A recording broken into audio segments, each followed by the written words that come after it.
Bon, Christophe, comment vas-tu? Pascal, je suis en pleine forme. J'ai pas d'autres mots, je suis au mieux de ma forme. Alors, me présenter. Christophe NDI, 60 ans, bientôt 61 quand même. Métis, camerounais, français. Voilà, enfin bon, du bon mélange, qui a commencé à l'âge de 20 ans, et puis un peu touche à tout, parce que j'ai fait de la musique, j'ai fait de l'informatique, j'ai voyagé, j'ai monté des boîtes, et puis je suis toujours là. J'ai toujours cette envie, ce feu sacré.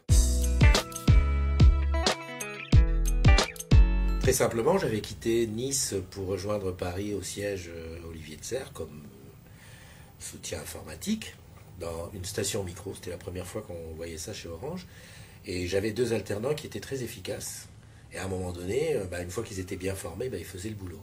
Et il m'est venu l'idée de créer ça. Tu sais que tu bosses chez Orange quand, à la manière des groupes qui existaient. Tu sais que tu es de Lyon quand, tu sais que tu as été à l'école là.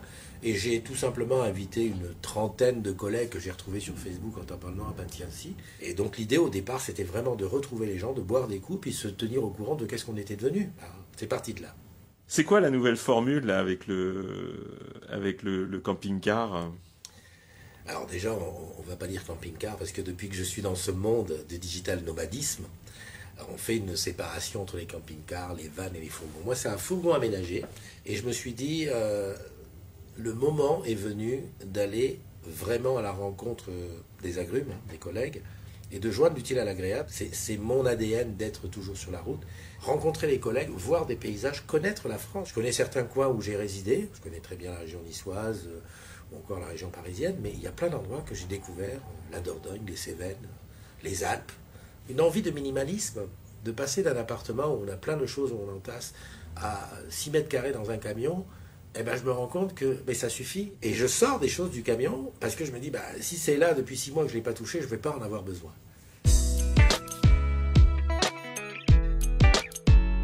C'était même les PTT. Poste, télégraphe, téléphone. Je passe plusieurs concours quand je sors de l'armée, un peu désœuvré, avec des envies de devenir musicien professionnel, mais comme ça ne marchait pas, je me suis dit en attendant, il faut faire de l'alimentaire. Et les PTT, je suis embauché comme agent technique première classe. Donc le 15 juin 82, je débarque dans une équipe de 7 personnes, lignards. Je touche des bleus et je commence à comprendre que la vraie vie, c'est le boulot. Il faut planter des poteaux, tirer des câbles et mouiller le maillot, comme on dit. Je pense que quand je suis rentré au PTT, à la fois j'arrivais pour un boulot alimentaire, je l'ai dit, mais j'ai trouvé une famille. Déjà les équipes, on était des grosses équipes, on partait à 2 camions, on était 7. Et le souvenir le plus marquant, c'est que lorsqu'est né mon premier fils, j'ai reçu de la part de mes collègues une cagnotte et un cadeau. À mon mariage, juste après, 4 mois après, je me suis marié. Il y avait mes collègues qui sont venus à la mairie en délégation. Et là, j'ai mis les pieds dans le monde du travail, mais de cette façon, et pour moi, ça me paraissait bizarre. Et c'est ça vraiment, le bon souvenir, il est là.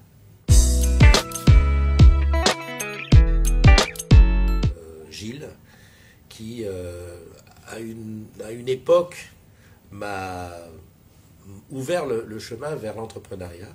J'ai donc, un peu poussé par lui, monté une société, une SS2I.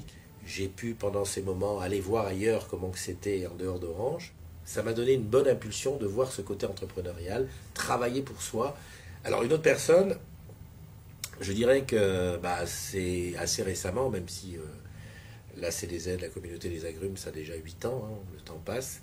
C'est quelqu'un qui, au moment où la communauté a pris, c'est Sébastien, on donne le prénom, qui au moment où la communauté prenait l'envol, l'essor, je crois qu'on devait être 3000 ou 4000 personnes, il n'y avait pas de ROI tout de suite, de dire on va gagner de l'argent, on va gagner de l'estime ou quelque chose. C'était vraiment mettre en relation les salariés d'Orange et qui m'a donné, on va dire, carte blanche pour exercer ma passion.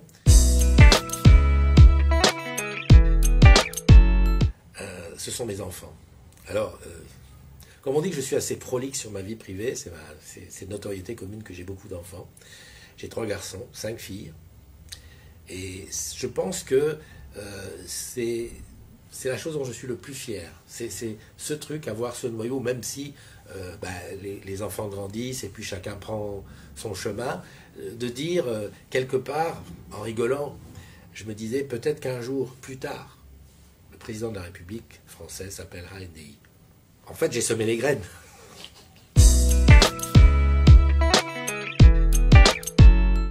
Le premier mot qui me vient à l'idée, c'est ingérable. Alors ingérable par les autres, mais aussi ingérable pour moi-même. Je prends souvent pour exemple que le matin je me lève et des fois le plan que j'ai fait la veille, je ne le respecte pas et je reprends une autre direction. Je vais là-bas, ailleurs. Voilà.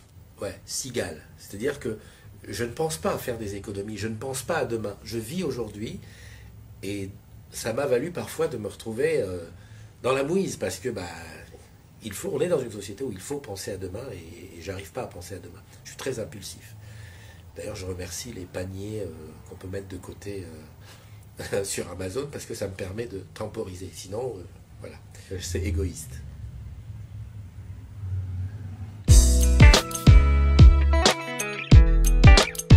Le premier, je dirais, j'émettrais un vœu général pour que mes nombreux enfants et la famille autour, tout le monde soit en santé, parce que je pense que c'est le bien le plus précieux. On peut faire le clown, on peut faire des tas et des tas de choses dans sa vie, du sport, ou plein de choses. Si on n'a pas la santé, je pense qu'il y a beaucoup de choses qui ne se font pas, voire même qui s'arrêtent. Le deuxième vœu, j'aimerais rencontrer encore beaucoup de gens.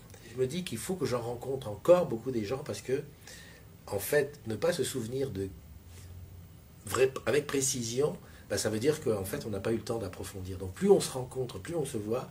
Voilà. Donc, le vœu, c'est d'avoir la santé, et puis rencontrer plein de gens.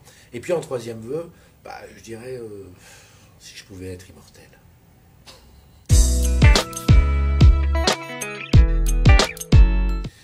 Simplicité.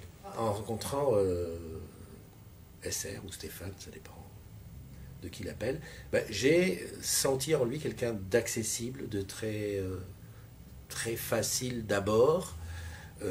D'ailleurs, mon étonnement a été que d'ailleurs des gens entre guillemets moins importants dans la hiérarchie de notre grande maison sont parfois plus imposants.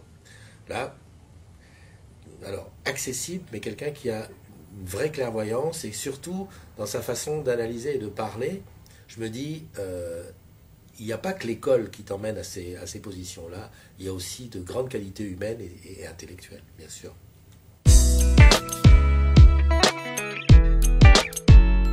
Il dirait fais confiance à la vie, fais confiance à la techno.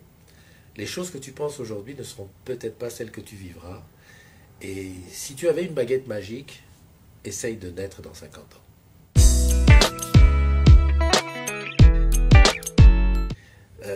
Le Christophe qui a 7-8 ans, il faut te dire que c'est un Christophe qui est assez replié sur lui-même. En effet, je n'avais pas été encore à l'école.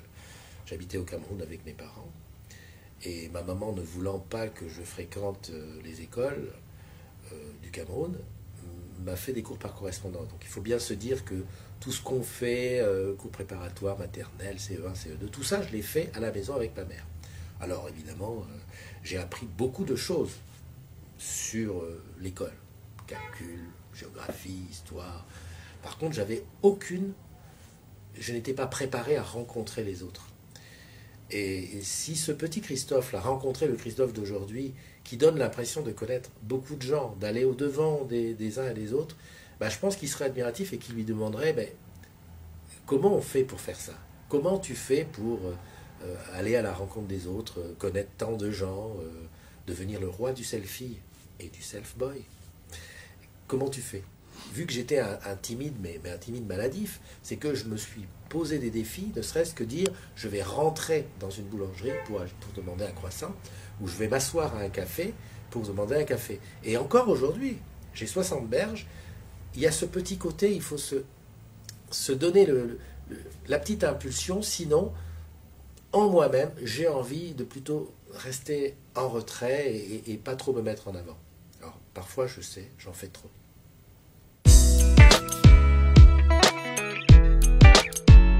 Il faut faire aujourd'hui toutes les choses dont tu as envie. Il faut arrêter de se dire je le ferai plus tard, quand les enfants seront grands, quand j'aurai de l'argent. Et puis si c'est pas abouti, c'est pas grave. Il faut commencer, il faut y aller, il faut foncer.